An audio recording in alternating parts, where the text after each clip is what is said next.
Well, good morning, everybody, and welcome to IGTV. Today's InfraGard Editorial by William H. Murray. And Bill, you're going to be talking about RSA SecureID and an update. Is that correct? That's right, Bill. Okay, I got it right. So go ahead, take it away, Bill.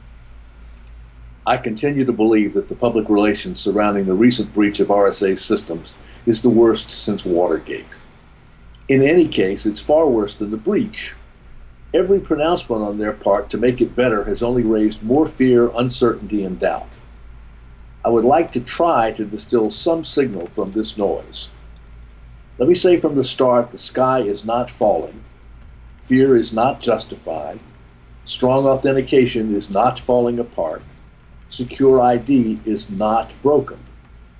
While the cost of attack for one adversary against some targets of choice has fallen marginally, for most Secure ID users, their risk is approximately the same today as it would be had there been no breach.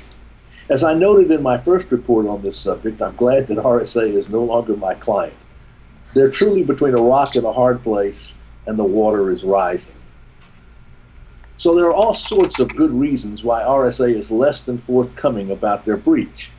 First, they probably have limited knowledge about what actually happened. They don't want to compromise the investigation. They don't want to leak any information that might be useful to the perpetrator in exploiting the product of the breach. They do not want to do anything that might make a bad situation worse. Unfortunately, their lack of candor has done just exactly that. Of course, the perpetrator of the breach knows what he got and how to use it. After all, RSA was a target of choice, not opportunity. If the attacker had not known what he was looking for and what he would do with it if he got it, he would not have bothered. The lack of candor of their customer, Lockheed Martin, only added to the FUD. What evidence did Lockheed have that it was under attack? What evidence that it was related to the RSA breach?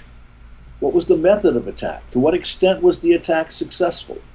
Security professionals would like to know.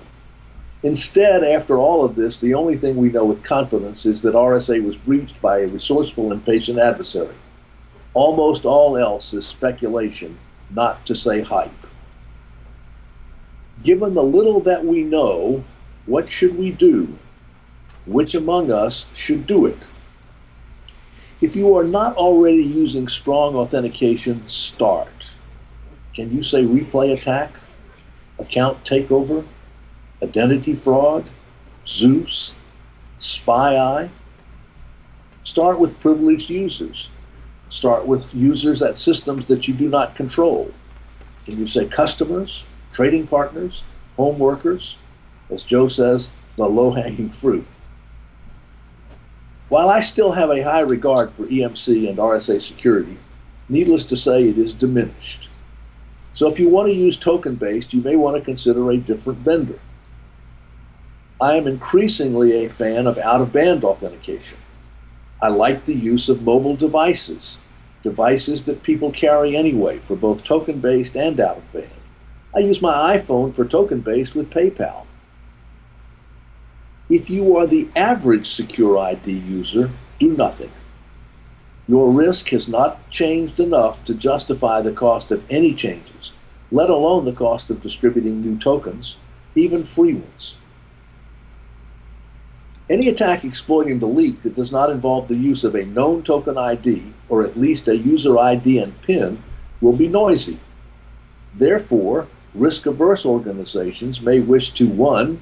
Listen. Monitor your ACE server for failed logon attempts. 2. Resist bait attacks and other social engineering attacks seeking token IDs, user IDs, and PINs. See Rule 1. 3. Resist exhaustive attacks against PINs, for example, by increasing the content. However, since the most efficient attacks against PINs will involve social engineering, see Rule 2 and Rule 1. The Canadian Cyber Incident Response Center published advice this week, further muddying the water. Their advice included a target list in the context of the RSA breach. High-profile international event participants, for example, the Olympics or FIFA, legal organizations, namely those involved in in international contracts, mergers, and acquisitions. For example, Clifford Chance. Organizations involved in international affairs, economics and finance, the World Bank and IMF. Security and defense organizations, Lockheed Martin, Northrop Grumman. Natural resources and energy organizations, for example, FMC, ExxonMobil, Aramco. Information management, information technology organizations, for example, Intel, Apple, IBM, EMC, VeriSign. And political activist organizations, including the ACLU and the Republican National Committee. The examples, incidentally, are mine, not CIRC's. While these are all high-value targets, taken collectively, their risk did not change as a result of the RSA breach. The list is too long and embraces far more enterprises than even a resourceful adversary is capable of getting to. For most on this list, there is safety in numbers. Having drawn the list, and thereby suggesting that all on it are peer targets, the CCIRC stopped short of recommending that they all issue new tokens.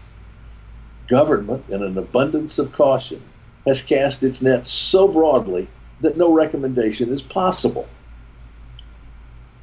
You should issue new tokens if, and only if, you might be a target of choice for those who breached RSA and attacked Lockheed Martin. You should know who you are. You do not need the CCIRC to tell you. Your risk may have changed enough to justify issuing new tokens. Expect RSA to pay for them. Still in doubt? Call me. Whoever you decide that you are, and whatever you decide to do, write it down. Professionals document their decisions and communicate them to their principals. Be prepared to be second-guessed. It goes with the job. We need to watch for any evidence that those who breached RSA have been successful in exploiting the information that they got. One way this will show up is as evidence of efficient attacks. We should watch for this. Another way that it will show up is in sale of RSA intellectual property to others. These transactions will probably take place on the internet, and we should watch for them. Discerning intelligence, information that we can act on, from all this noise is difficult. That is why we are called professionals and are paid the big bucks. In this case, fortunately for most of us, the default, doing nothing, is the right choice. Write it down. See you next week. Great job. All right. Oh, we'll see you next week, Bill. Okay. And right under the time as well. Excellent. Good. Yep.